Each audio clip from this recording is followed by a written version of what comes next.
Kirsten Powers, columnist, our Fox News contributors. Good morning to both of you. Good Spring morning. forward Good we morning, go. Tony, what is Senator Portman trying to communicate there?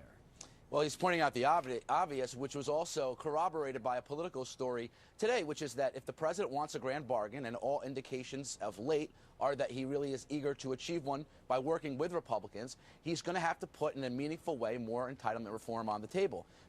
In order to accomplish that, he has to get Democrats with him and take them along that path. Suggesting that Democrats aren't necessarily on board? Well, 107 of 200 Democratic congressmen, Bill, wrote a letter to the president and said, we will reject any and every cut to Medicare, Medicaid, and Social Security. So this is their kind of intransigent moment. Remember during the whole tax hike fiscal cliff conversation, Republicans were accused of being kind of slaves to Grover Norquist and the anti-tax pledge. This is that equivalent moment for Democrats who are really not connected with reality when it comes to the debt and deficit generated by entitlements. Let me get Kirsten on. Is he right about the intransigent? Is this really pushing that boulder up the hill? Yeah, I mean, that was the exact analogy I was going to use, the sort of, tax purity test of Republicans. It's the same on the left. They've just staked out this very unreasonable position on entitlements. The base of the party is sort of following the Paul Krugman line, which is we don't have a problem, or if we have a problem, it's 10 years out. But even if you bought into that idea, it doesn't mean they shouldn't be doing something about it now.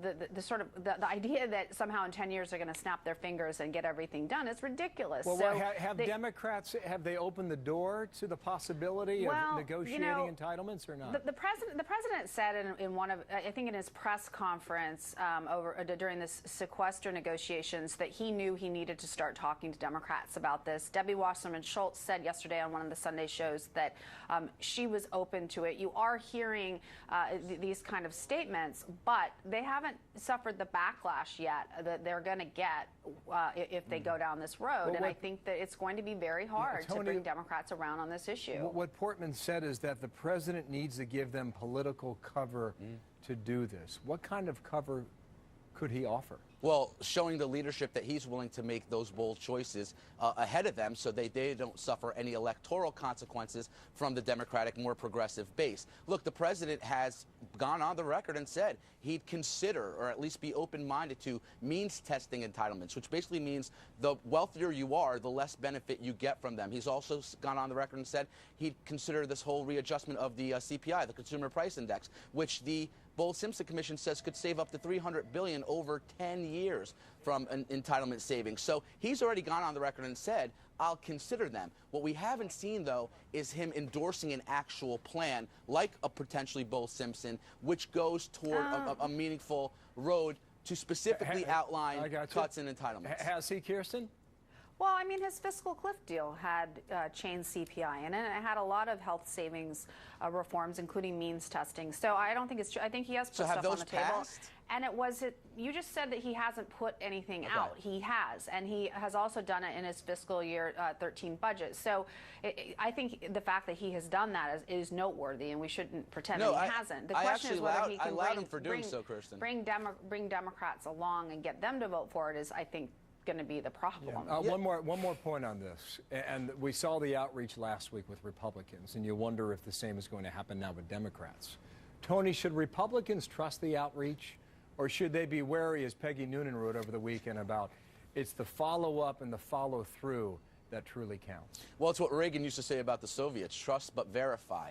The president seems to have had an interest working with Republicans much more these past 2 weeks since this whole sequestration debacle did not work in his favor. I sincerely actually think, and I did allow the president back to the point, for putting these ideas on the table. What he has to do now, though, is endorse a plan and bring Democrats with him. He only has a narrow period of time, by the way, Bill, though, where he has the capital, the political capital, to do so. And the reason Rob Portman said the August 14th, rather this year, is because the August 2013 is when we're going to be revisiting the whole renewal of the debt ceiling. That's at the end of summer, but in the meantime, Kirsten, she's got steam coming out of her ears already. How much more of an endorsement of a plan can you make than putting out a budget or putting brings out a fiscal cliff, go to whitehouse.gov and find his fiscal cliff offer. Go to a Washington Post editorial that says keep he's saying- not been detailed enough. I don't care what the Washington Post editorial Okay. says. They need to go to whitehouse.gov. They're pretty left of Stop center, saying Kirsten. he hasn't.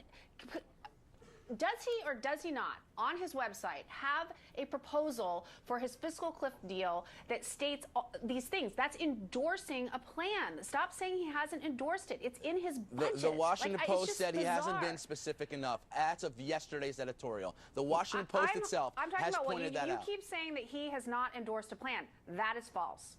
Completely false. Well, let's get the .gov. Democrats on board then. We'll both check it out and we'll make up our own minds, right? I mean, how specific? You don't want me to go all on Combs on you, do you, Kirsten?